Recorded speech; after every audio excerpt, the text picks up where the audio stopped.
In this week's episode, we're going to take it up a level. We're going to take a look at a feature found in FTK Lab right after this.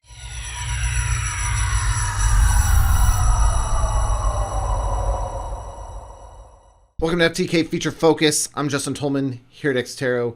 And before we get started, I want to remind you that there is a survey down in the description that I'm going to ask you to fill out. This will help us know what type of content you're looking for and workflows. And remember, if you subscribe to the channel and fill out that survey, you're entered into a promotion to get FTK 101 on demand for free. So pretty good deal. All right, so this week, like I said, we're taking a look at FTK Lab, and specifically we're going to take a look at user management and one small aspect of it. So in your investigations, you may be working with other people, and not everybody should be able to see all the stuff within your case.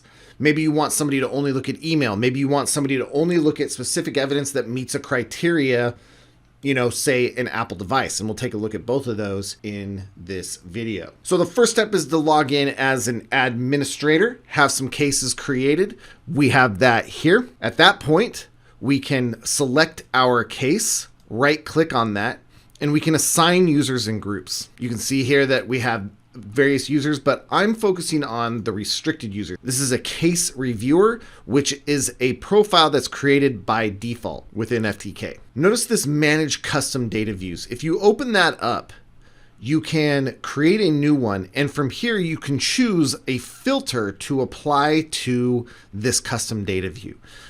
So the one that I have already created is Apple graphics only. This is a user created filter. What that will do, what that filter is it says, take a look at the EXIF data of the graphics and return only graphics that have a make of Apple or including the word Apple. Then I save that in there and I come over and I add a custom data view called Apple Images. Okay, I just load it up. You can have multiple custom data views created and you can assign one to that user. So we'll click done. Now we'll log out of our admin user and we'll log in as our restricted user.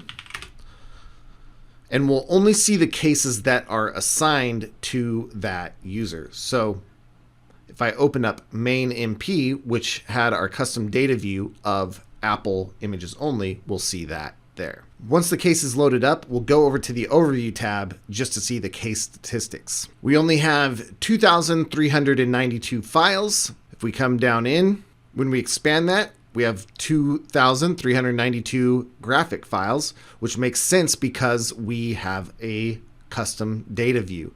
And if we select our graphics here and look in the file list pane, we can see all the make of the graphics are Apple.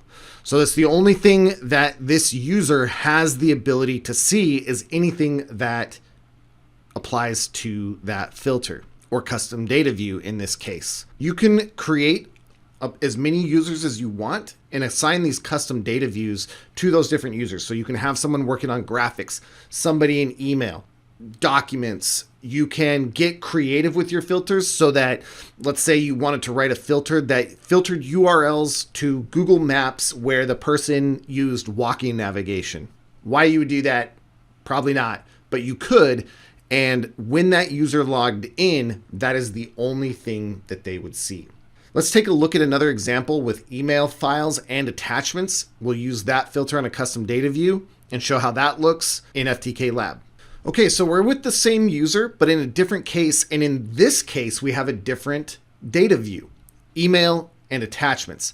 So if we look at our overview tab, you can see that we have a bunch of email items, 479, but we also have some documents, some databases, some spreadsheets, etc. Those are all associated with the email archives, email messages, or the attachments. And so it breaks it down.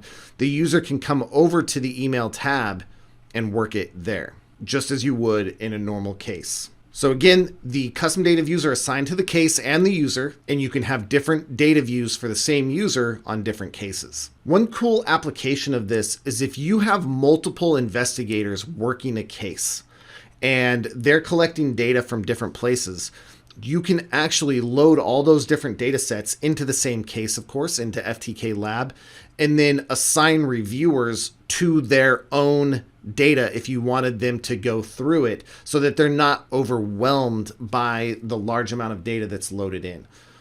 But yet all the review, the bookmarks, the labels, that sort of thing are still within the same case so that the admin can still see everything, adding a major area of collaboration within FTK Lab. Okay, so I hope that this showed a cool feature of FTK Lab. If you and your lab are working with mountains of data, or you like to collaborate or have cases where you need to collaborate very often, FTK Lab may be for you because of these increased user management features. There's a whole bunch of other stuff we'll be talking about with Lab in coming videos, but starting here, if you have need for increased user management, FTK Lab is perfect for that. Thanks for watching.